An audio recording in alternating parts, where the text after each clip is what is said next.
हमारे चैनल को सब्सक्राइब करें और बेल आइकन दबाएं।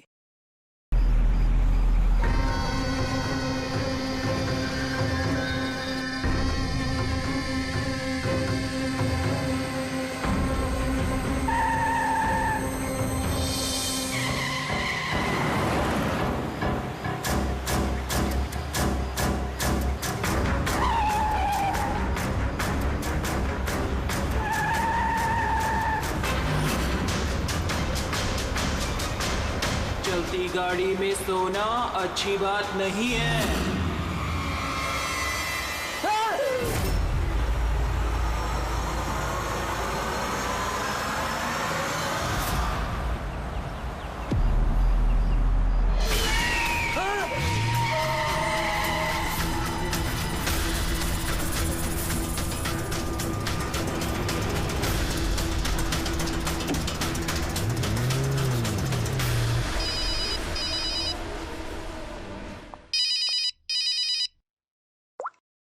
हाँ Vineet. Leela help me, Leela please help me Leela. क्या हो गया विनीत, तुम इतनी टेंशन में क्यों लग रहे हो?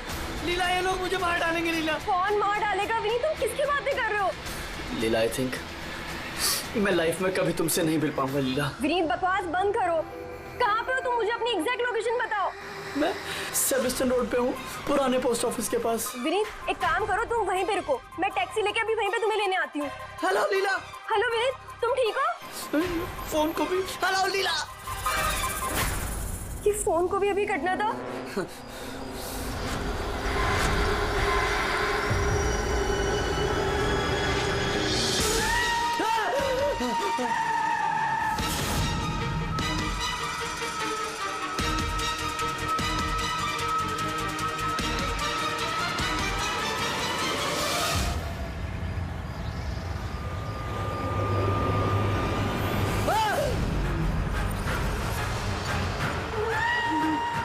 हे भगवान प्लीज हेल्प मी, मुझे मेरे घर तक पहुंचा दो प्लीज।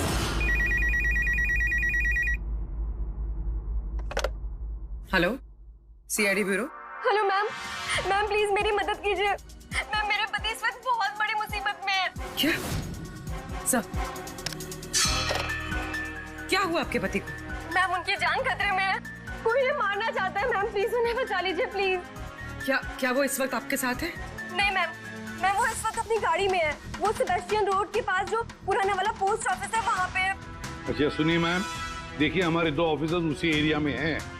आप हमें आपकी गाड़ी का डिटेल दीजिए। व्हाइट बैक्स्टर है और गाड़ी का नंबर है 2536। मैम आप उन्हें बचा तो लेंगे ना? आप फिक्र मत कीजिए, आपके पति को कुछ नहीं होगा। ओके पूर्वी, अभिजीत को फोन करो, उसे गाड़ी की डिटेल्स दे दो और उससे बोलो कि अर्जेंट है।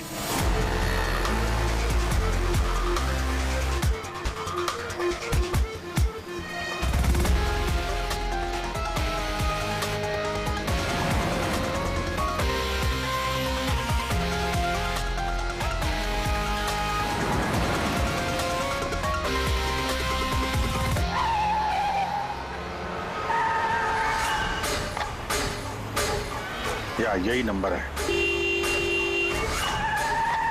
ये गाड़ी ऐसे क्यों चला रहा है? ये तो एक्सीडेंट कर देगा।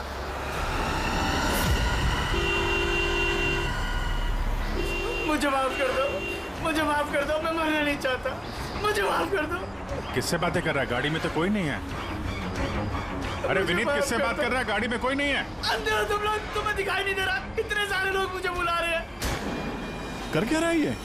मुझे माफ कर दो, मैं मरना नहीं चाहता। पागल हो गया लगता है। विनीत, विनीत, विनीत, तुम्हारी जान को खतरा हो सकता है, रुक जाओ।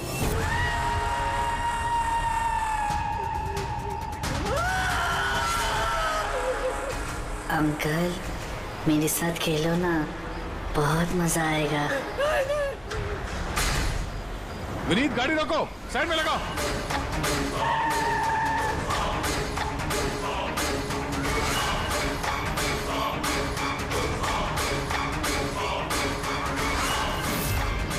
रुक जाओ विनीत, विनीत।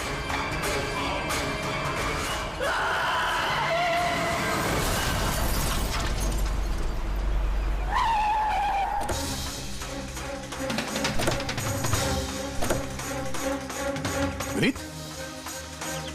ओह नो, ये तो मर चुका है।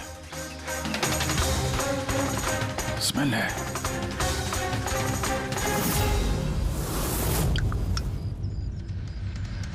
शराब पी के गाड़ी चला रहा था, लेकिन ये गाड़ी में बात कैसे कर रहा था? शराब के नशे में बड़बड़ा रहा होगा। शराब पी के तो यही होता है, एक्सीडेंट। आपने तो मुझसे वादा किया था ना कि विनीत को कुछ नहीं होगा, तो फिर क्या हो गया? देखिए मैडम, अगर उनकी जान को किसी और से खतरा होता तो हम उन्हें जरूर बचा लेते, लेकिन वो तो खुद ही शराब पी के गाड़ी चला रहे थे। आप तो जानती हैं कितना खतरनाक है।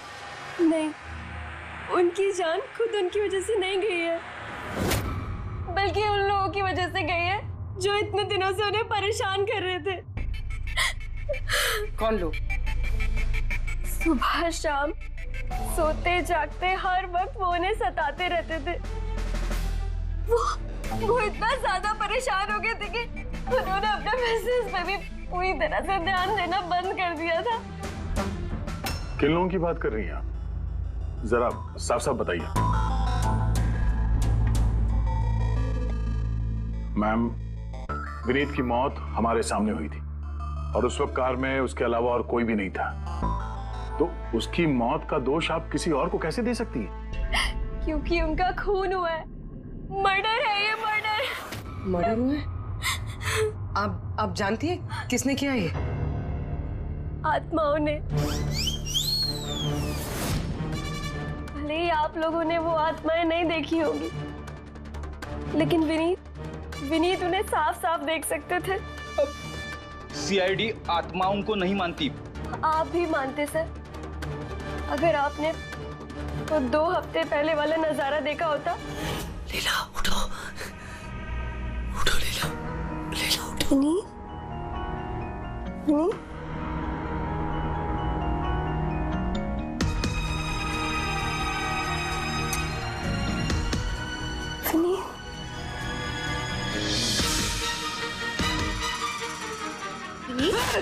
लीला, क्या हुआ विनीत? वहाँ देखो, कबर्ड के ऊपर। क्या है वहाँ विनीत? लीला, कबर्ड के ऊपर मुझे घूर रहा है। लीला, मुझे सोने नहीं दे रहा वो। विनीत, वहाँ पे कुछ नहीं है, कुछ नहीं है वहाँ पे। तुमने ना जरूर कोई बुरा सपना देखा है। चलो आगे सो जाओ। मैंने कोई सपना नहीं देखा और वो देखो अभी भी घूर रहा है और तुमको दिख क्यों नहीं रहा यार? विनीत, वहाँ पे कुछ नहीं है। तुम्हारी तबीयत ठीक नहीं है विनीत, तुम आगे सो जाओ। चलो, कुछ नहीं है विनीत, मैंने ना बुरा सपना देखा इसलिए ये सब हो रहा है। सॉरी, मुझे माफ कर दो प्लीज। एक मिनट, ये विनीत किस चीज के लिए माफी मांग रहा था? ये तो मुझे भी नहीं पता सर। विनीत काम क्या करता था? सर, उनकी कंपनी हॉस्पिटल्स में मेडिकल इक्विपमेंट सप्लाई करती थी। आप श्योर है कि वो विनीत का खून आत्मा नहीं किया? सर, मुझे पहले तो नहीं लगता था, क्योंकि ना तो मैंने कभी कोई आत्मा देखी थी और न ही कभी मैंने उनकी आवाज सुनी थी। लेकिन बाद में मुझे विनीत की बातों पे यकीन होने लगा कि वो सच कहता था।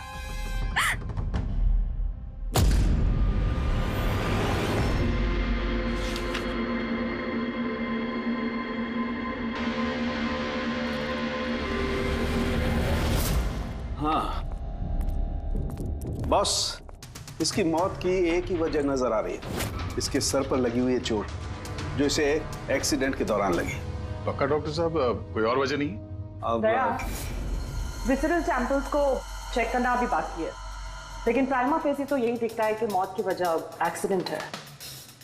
तो बॉस, इसके खून में हमें अल्कोहल की बहुत ज्यादा मात्रा मिली, मुझे लगता है उसी की वजह से इसे हेलुसिनेशन होने लगे और इसने टक्कर मार दी।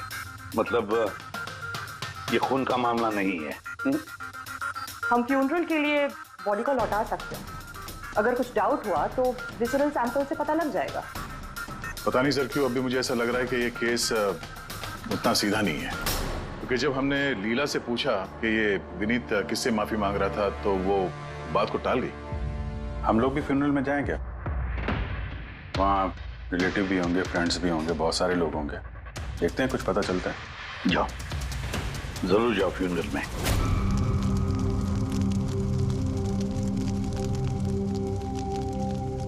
अच्छा हुआ मर गया। ऐसे गलत लोगों के साथ ऐसा ही होना चाहिए। तुमने बिल्कुल ठीक कहा, इसकी मौत इससे बदतर होनी चाहिए थी। बस अब उस दिन का इंतजार है जब उन दोनों की भी चिता जलते हुए देखूंगा।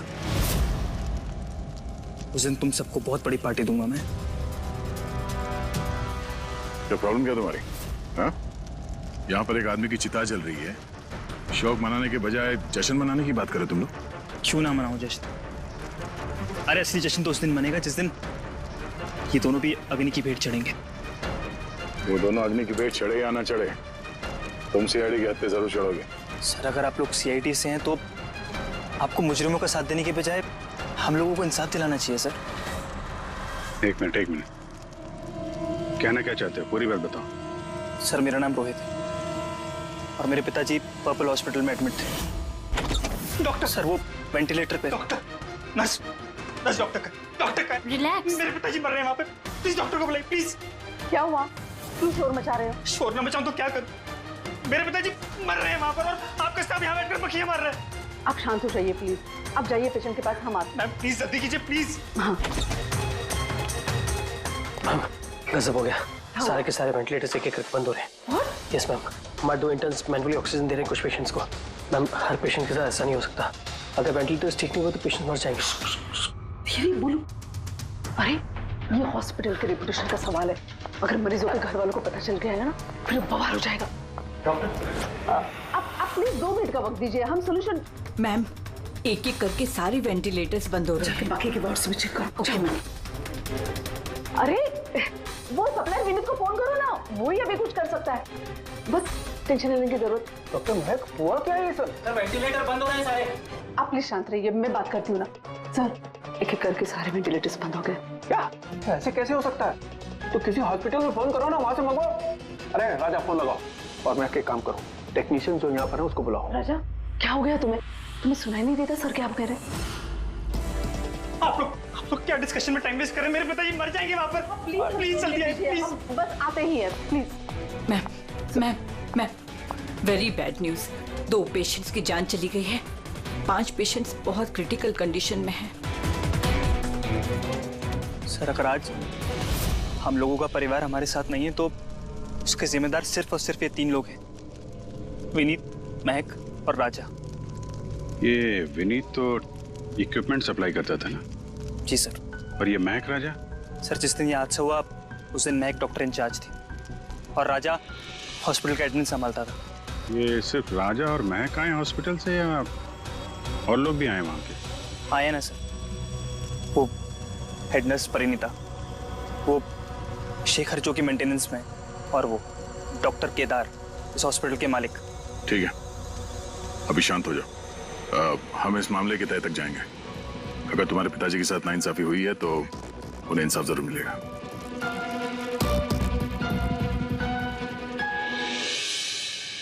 समझ में आया कि ये विनीत माफी क्यों मांग रहा था।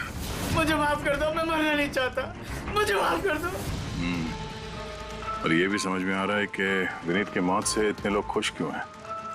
यानी विनीत की मौत का जिम्मेदार कोई भी हो सकता है।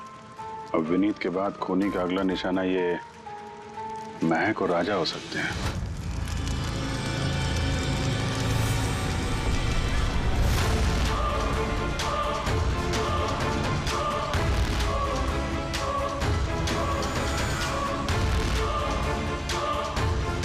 मुझे माफ कर दो।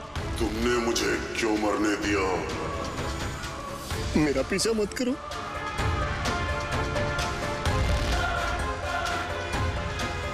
ये बात किससे कर रहा है? मेरा पीछा मत करो। उन्हीं काल्पनिक लोगों से जिससे विनीत बात कर रहा था। शायद ही तुम मुझे बचा सकती थी। क्यों मरने दिया मुझे? तुम भी मरने के लिए तैयार हो जाओ। और ये महक भी सहमी से लग रही है। छोड़ो, छोड़ो मुझे, छोड़ो मुझे, आग में मत खींचो। कोई गलती नहीं है। छोड़ो, छोड़ो, छोड़ो, छोड़ो मुझे, छोड़ो, छोड़ो, मत खींचो मुझे आग में, छोड़ो, छोड़ो। क्या कर रहे हो? इधर आओ।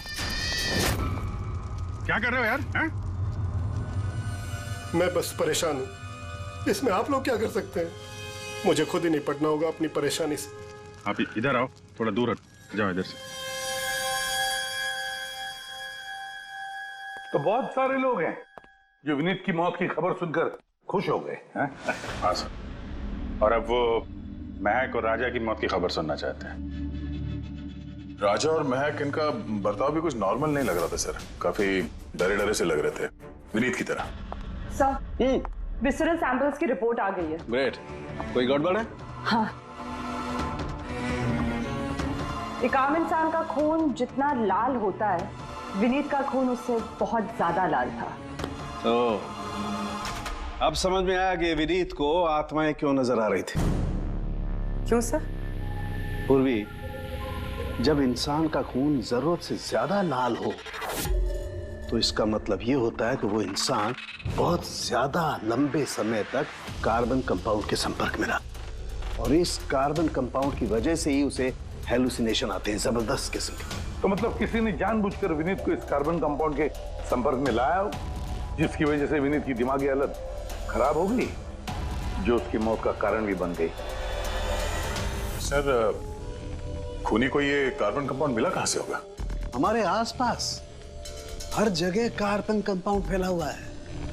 मॉडर्न जिंदगी में हम जितनी भी मशीनों का इस्तेमाल करते हैं, वो सब की सब, लगभग सब की सब कार्बन कंपाउंड निकालती हैं। हाँ, कोई भी मशीनों के साथ छेड़खानी करके ऐसी साजिश कर सकता है।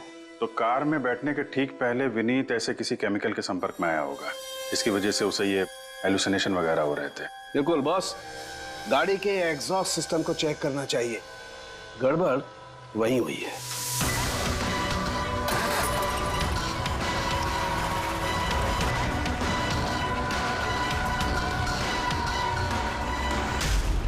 सालों के सर तो सही बोले थे सर। भाई, इसमें से तो केमिकल भर भर के आ रहा है। एक बात तो पक्की है पंकज, आत्मा कोई नहीं थी। हाँ सर, इसका मतलब अब खूनी के निशाने पे दो लोग हैं, राजा और महक।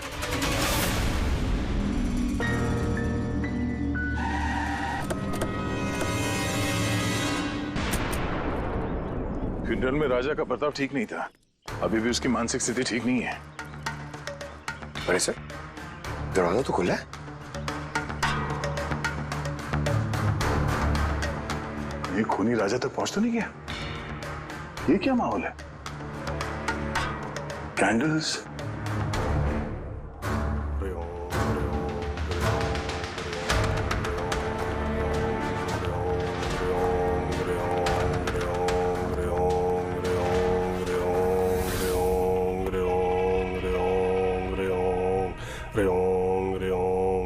राजा,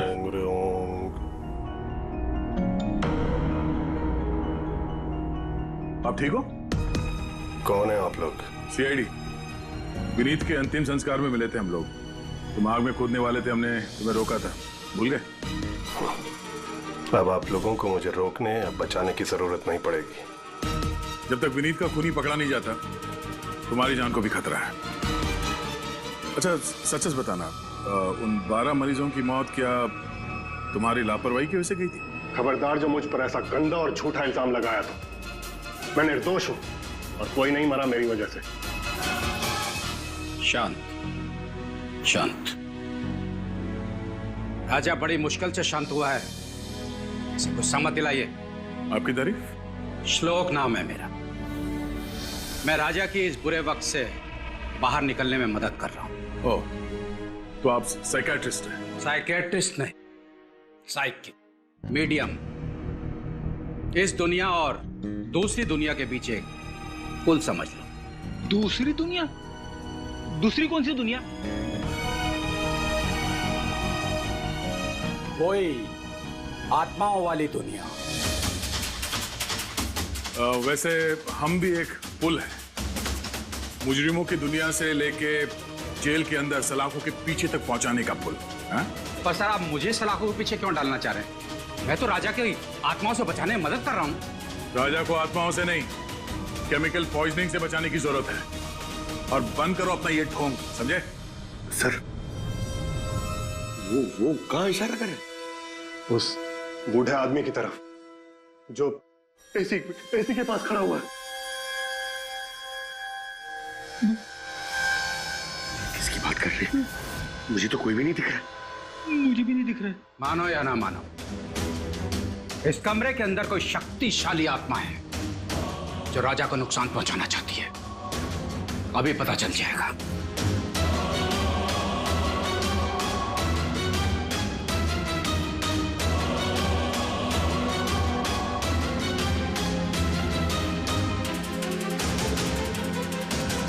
मीटर से आत्मा देखेंगे?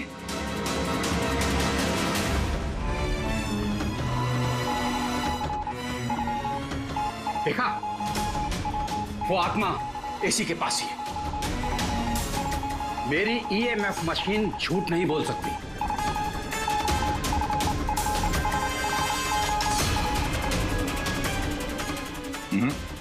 पर हमारा भी ये मीटर गलत नहीं हो सकता, समझे? रेडी? लगता है राजा को कार्बन कंपाउंड का असर उसकी गाड़ी से ही हुआ है। एक काम करो, ये मीटर ले जाओ, उसकी कार चेक करो। रेडी? पंकज, बताओ महक, विनीत के फ्यूनरल पे क्या देखा तुम? मैंने किसी को नहीं देखा, कुछ भी नहीं देखा। झूठ मत बोलो। अगर कुछ नहीं देखा तो वहां से डर के भागे क्यों? मैं झूठ नहीं बोल रही हूँ, मैंने सच में किसी को नहीं देखा। अच्छा, अस्पताल में जो 12 मौतें हुई थी, क्या वो तुम्हारी लापरवाही की वजह से हुई थी? मेरी लापरवाही की वजह से? देखिए, मुझसे जो कुछ बन पड़ता है मैंने सब कुछ किया। मैंने डॉक्टर केदार से भी बात की, लेकिन उन्होंने कुछ एक्शन लिया ही नहीं, तो मैं और क्या करती? अच्छा, तो फिर इसमें डॉक्टर केदार की गलती है? उनसे भी ज्यादा गलती है उस राजा की। उसे चेक कर लेना चाहिए था कि वेंटिलेटर्स ठीक से काम कर रहे हैं या नहीं, उनके वक्त रहते सर्विसिंग हो रही है या नहीं। तो फिर राजा दोषी है? राजा और विनीत दोनों। विनीत को भी हमें वेंटिलेटर सप्लाई करने से पहले देख लेना चाहिए था कि वो कहीं खराब तो नहीं है। आखिर कितनी जानें टिकी थी उस वेंटिलेटर्स पे। लगता है राजा और विनीत के लिए तुम्हारे अंदर काफी कड़वाहट है। विनीत की मौत से तो बहुत खुश होगी तुम। ये कैसी बातें कर रही है आप? बिल्कुल भी नहीं। मैं एक डॉक्टर हूँ और मेरा काम पेशेंट्स की जान बचाना है। किसी की मौत से मैं कैसे खुश हो सकती हूँ?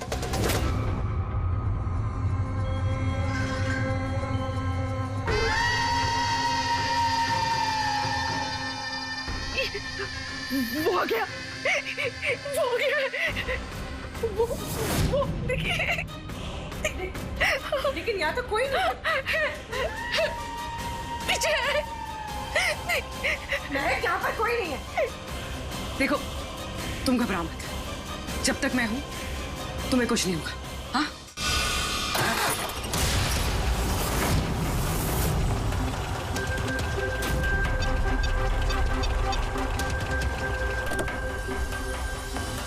कार के एसी में तो कार्बन कंपाउंड नहीं है। घर के अंदर देखिए, चलो।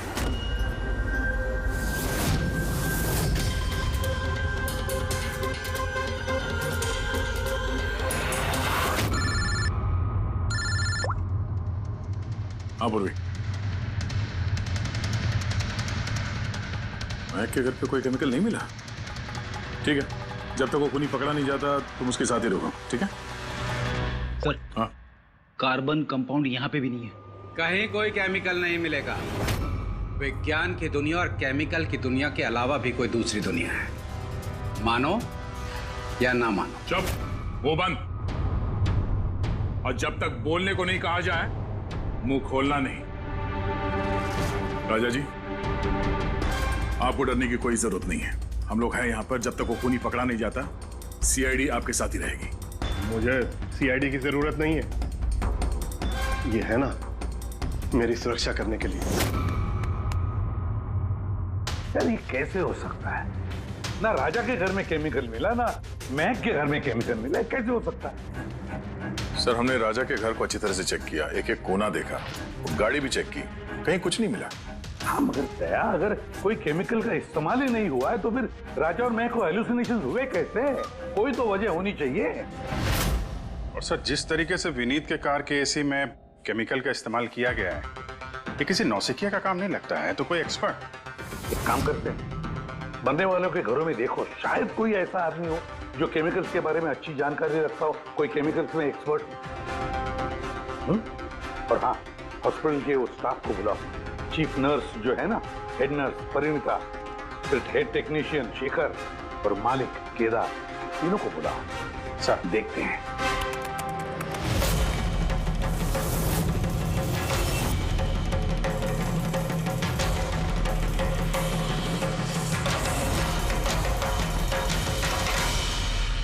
तुम्हारा नाम शेखर है? Yes sir. हॉस्पिटल के हेड मैकेनिक, मेन टेक्नीशियन, मतलब हॉस्पिटल में जब भी किसी मशीनरी में प्रॉब्लम्स आ जाते तो पहले तुम्हें पता चलता है? जी हाँ सर। तो हॉस्पिटल के वेंटिलेटर्स खराब हो गए थे, ये तुम्हें पता नहीं था? सर पहले से पता था। तो फिर किया कुछ नहीं क्यों? बताया क्यों नहीं किसे? हाँ सर इसमें मेरी कोई गलती नहीं है। तो फिर किसकी गलती? सर मैंने महक को पहले से ही बता दिया था वेंटिलेटर्स के बारे में, कि वेंटिलेटर्स में प्रॉब्लम हो रही है और वो कभी भी खराब हो सकते हैं। और ये वेंटिलेटर्स बंद होने से पहले तुमने बताया था? यस सर, 1 वीक पहले। मैम मैंने आपको एक नोटिस भेजा था, वार्ड टीम के वेंटिलेटर्स ठीक तरह से काम नहीं कर रहे हैं। ओह, मैंने वो तुम्हारा लेटर पढ़ लिया था शेखर, तुम टेंशन मत लेना, मैं कुछ करती हूँ। बट मैम मामला थोड़ा अर्जेंट है। हाँ हाँ मुझे पता है। डॉक्टर महक। यस मैम, आपको अकाउंट्स डिपार्टमेंट में इमीडिएटली बुलाया है। हाँ ओके चलो। Okay ma'am. तुरंत परेशान शेखर, मैं कुछ ना कुछ करूंगी पक्का। बट सर उन्होंने मेरी बात को सीरियसली लिया ही नहीं। हाँ, महक ने वेंटिलेटर्स खराब होने पर पेशेंट्स को बहुत बचाने की कोशिश की, मगर राजा सर इतने घबरा गए कि कुछ कर ही नहीं पाए। शेखर जी, तुम कितना सच बोल रहे हो, कितना झूठ, ये तो हम पता लगा ही लेंगे। सर महक की कोई गलती नहीं है, उसने मुझे वेंटिलेटर्स खराब होने के बारे में पहले ही बता दिया था। लेकिन आपने क्या किया? सर मैंने हॉस्पिटल के एडमिन हेड को बता दिया था, राजा को, क्योंकि हॉस्पिटल के जितने भी ये मशीनरी है उनकी देखरेख की जिम्मेदारी एडमिन हेड की होती है सर। तो आपने एडमिनिस्ट्रेटिव हेड राजा को बता दिया और आपकी जिम्मेदारी खत्म हो गई। आप मालिक है ना इस हॉस्पिटल के, तो जिम्मेदारी खत्म कैसे होती है आपकी? सर मैंने अपनी जिम्मेदारी निभाई, तभी तो मैं खुद गया राजा के केबिन में। राजा। जी सर। ये सब क्या कर रहे हो? अरे ये सब जरूरी नहीं है, इतने सारे मरीजों की सांसें वेंटिलेटर के भरोसे चल रही हैं, तुम यहाँ बैठे हो, अरे कुछ करो ना। जी सर, मैं अभी सप्लायर से बात करके वेंटिलेटर बदलवा देता हूँ। प्लीज प्लीज जल्दी करो। जी सर मुझे समझ में नहीं आ रहा कि उन्होंने वेंटिलेटर्स बदलवाए क्यों नहीं। मैं हैरान हूँ सर, कोई भी केदार जी पे उंगली उठा नहीं रहा। हर कोई राजा, विनीत और महक के पीछे पड़ा हुआ है। वही तो, हॉस्पिटल के मालिक है ना केदार जी, तो पूरी की पूरी जिम्मेदारी भी केदार जी तुम्हारी है। लेकिन सर अब मैं खुद जाके तो रिपेयर नहीं कर सकता ना वेंटिलेटर्स। सर मेरा काम है कि कंसर्न डिपार्टमेंट को इन्फॉर्म करना, और सर वो मैंने कर दिया। बल्कि मैंने विनीत से खुद बात करी, मैंने उससे कहा कि अगर ये रिपेयर हो सकते हैं तो रिपेयर करे, वरना इनको चेंज कर दे, और उसने कोई एक्शन ही नहीं लिया। उसने कोई एक्शन नहीं लिया, उसने कोई एक्शन नहीं लिया। आपने क्या एक्शन लिया? और नाम भी ले रहे हो तो विनीत का जो मर चुका है, या राजा का जो जवाब देने की हालत में नहीं है। सर जो सच था वो मैंने आपको बता दिया, अब वो मानना ना मानना सर आपके हाथ में है। परिणीता। जी सर। हॉस्पिटल की हेड नर्स, तो तुम हॉस्पिटल के बारे में सब कुछ जानती होंगी? जी सर। तो फिर अब सच सच बताओ, ये जो कुछ भी हुआ है किसकी लापरवाही से हुआ है? बताओ जल्दी। हाँ सर, बताती हूँ। मेरे साथ धोखाधड़ी करने की कोशिश मत करना राजा। और हाँ, अगर मशीनों में कोई फिजिकल डैमेज है वो वारंटी में नहीं आता। अगर तुमको नए वेंटिलेटर चाहिए तो पूरी कॉस्ट पे करनी होगी, समझा? मैंने तुमसे घटिया इंसान आज तक अपनी जिंदगी में नहीं देखा। अब ना तो हमारा हॉस्पिटल तुमसे कोई सामान लेगा और ना ही शहर का कोई दूसरा हॉस्पिटल। सुनो, ये धमकी किसी और को देना जानता नहीं तुझे मैं कौन हूँ? जो करना है कर ले।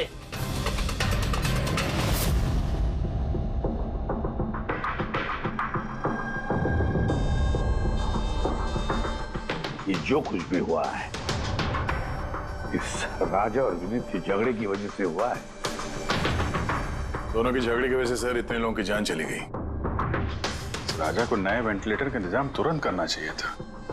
सर इन मरीजों के परिवार वालों में से 3 लोग ऐसे हैं जिन्होंने केमिकल इंजीनियरिंग की है। अच्छा 3 लोग? तो फिर उनकी कुंडली निकालो, देखते हैं।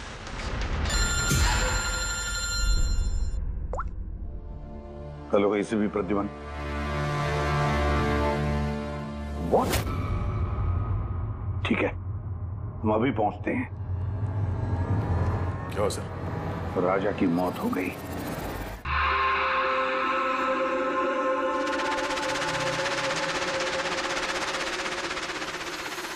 दया, मौत तो इसकी सर पे चोट लगने की वजह से हुई। लगता है छत से कूद गया ये।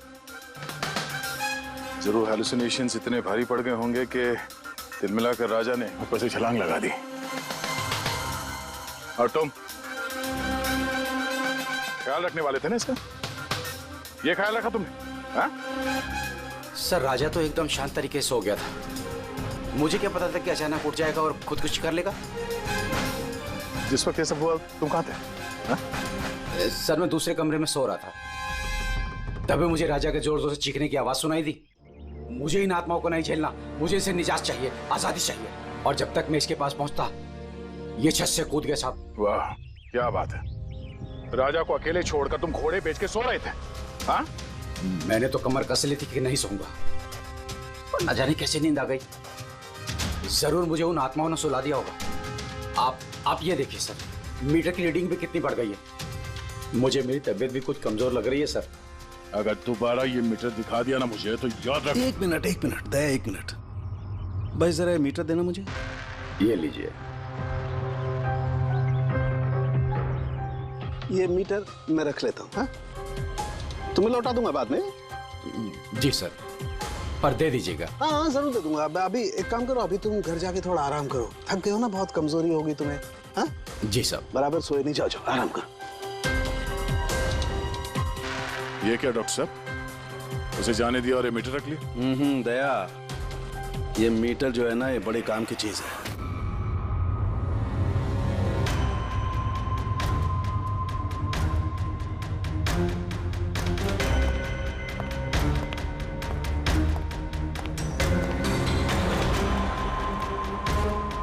इस रूम में चेक करता हूं। हाँ सर। नहीं, ऊपर चलते हैं।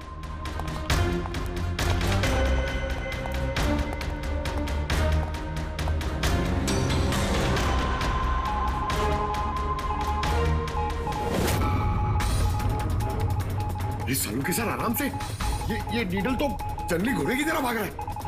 माय गॉड, हम यहाँ पर ऐसे नहीं खड़े रह सकते दया, हमें प्रोटेक्टिव गियर्स पहनने पड़ेंगे। Protective gears? वो किस लिए सर? अरे अपनी सुरक्षा के लिए।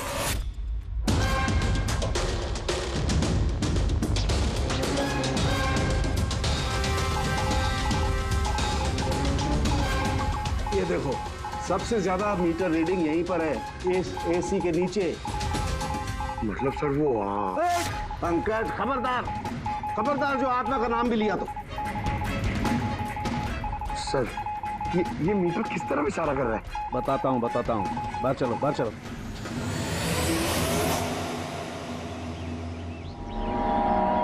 देखा दया, ये है EMF, इलेक्ट्रोमैग्नेटिक फील्ड डिटेक्ट करता है ये। इलेक्ट्रोमैग्नेटिक फील्ड्स, ये तो आजकल सभी इलेक्ट्रॉनिक अप्लायंसेस में होता है सर, टीवी, फ्रिज, एसी में। बिल्कुल दया, लेकिन उन अप्लायंसेस का EMF हिडन होता है, छिपा हुआ होता है, ताकि लोगों पर बुरा असर ना हो। कैसा बुरा असर? इसकी वजह से लोगों को नौशिया हो सकता है, जी घबरा सकता है, बेचैनी हो सकती है, और अगर ज्यादा देर तक संपर्क में रहे तो हेलुसिनेशन होना भी कोई बड़ी बात नहीं है। ओह, मतलब राजा को ये हेलुसिनेशन किसी केमिकल की वजह से नहीं हुआ है, अपने घर के इलेक्ट्रॉनिक अप्लायंसेस की वजह से हुआ है। क्योंकि उसका वो ईएमएफ ढका हुआ नहीं था। बिल्कुल। इसका मतलब है सर किसी ने ये जानबूझ के छेड़छाड़ की है इसमें। हो सकता है। वैसे ही राजा को अंदर से पछतावा महसूस हो रहा था। दुखी था बेचारा कि वो मरीजों को बचा नहीं पाया, इसीलिए हेलुसिनेशन उसे पछतावे के रूप में दिखाई देने लगे। शायद इसी पछतावे की वजह से इस विनीत की भी मौत हो गई। बिल्कुल। और वो अशोक, उससे भी कमजोरी इसीलिए महसूस हो रही थी क्योंकि वो भी काफी देर तक इस ईएमएफ के संपर्क में था। यहाँ पे वो कार्बन कंपाउंड नहीं मिला घर में। मिलेंगे कैसे थे? क्योंकि यहाँ तो ईएमएफ का इस्तेमाल हो रहा था और सबसे ज्यादा रीडिंग मुझे बेडरूम के एसी में मिली। इसका मतलब बेडरूम के एसी में छेड़छाड़ हुई। फिर तो उस महक के घर में भी ईएमएफ। ओह नो, हमें तुरंत पुलिस को इन्फॉर्म करना होगा।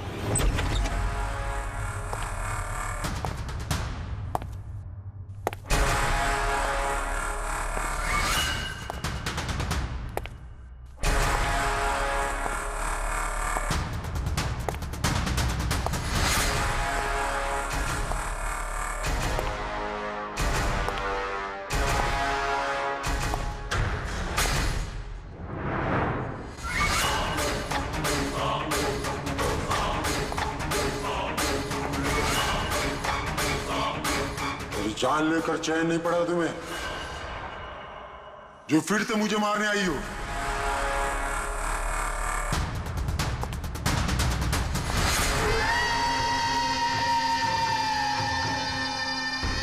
तुम?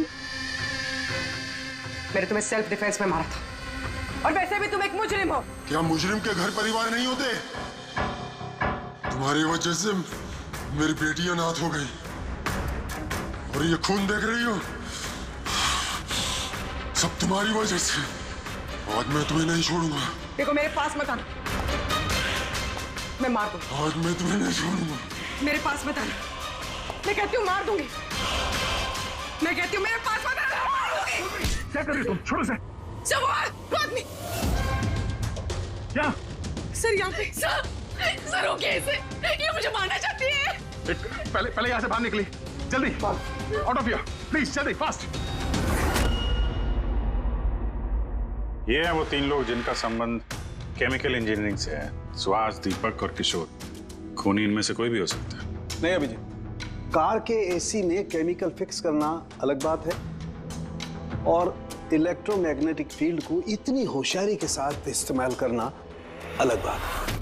मुझे लगता है ये कोई ऐसा आदमी है जिसे साइंस की, मेडिकल साइंस की बहुत अच्छी जानकारी है, या तो कोई डॉक्टर या कोई साइंटिस्ट। जिसने भी किया उसने पूरा बंदोबस्त किया था इस इलेक्ट्रोमैग्नेटिक फील्ड का कि ये महक और राजा दोनों कायम के लिए उस ईएमएफ के असर में रहे हैं। हो सकता है जब ये दोनों हॉस्पिटल में अपना काम कर रहे थे तब भी ये ईएमएफ वहां पर प्रेजेंट था। तो फिर सर शायद हॉस्पिटल के किसी मशीन के साथ भी छेड़छाड़ की गई होगी। बिल्कुल दया, बिल्कुल। और ये करने वाला वही है, हॉस्पिटल का अंदर वाला। तो ये वो जगह है जहाँ पे महक और राजा बैठा करते थे। जी हाँ। और कौन कौन आ जा सकता था इस कमरे में? सर सिर्फ स्टाफ वालों को अंदर जाने की परमिशन थी, वो भी अगर कोई काम हो तो। मतलब बाहर का कोई आदमी यहाँ नहीं आ सकता? नहीं सर, यहाँ तक कि मरीजों को भी अंदर जाने की इजाजत नहीं थी। उसका मतलब तो ये हुआ कि स्टाफ का कोई है, मतलब आप में से कोई एक खूनी है। ये आप कैसे कह सकते? ये हम नहीं कह रहे, ये ईएमएफ मशीन कह रही है जिसने हमें सब कुछ बता दिया है। और इस ईएमएफ मशीन के हिसाब से इस एसी के साथ छेड़छाड़ की गई थी। इसका मतलब है राजा और महक को मारने की कोशिश की गई थी, मगर बेचारा राजा मारा गया। एसी के साथ छेड़छाड़? क्या कह रहे हैं आप लोग? हमें तो कुछ समझ में नहीं आ रहा। ये बात इस कमरे में मौजूद वही इंसान समझ सकता है जो खुद खूनी है। और वो आज यहाँ एक प्रोटेक्टिव गियर पहन के आया है ताकि इलेक्ट्रोमैग्नेटिक फ्रीक्वेंसी से उसे कोई नुकसान ना हो। क्यों? कौन है वो?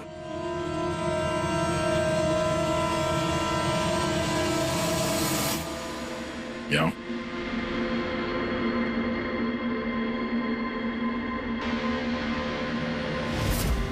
फैशन सेंस तो बहुत अच्छा है तुम्हारा शेखर। कपड़े के अंदर ये सुरक्षा कवच।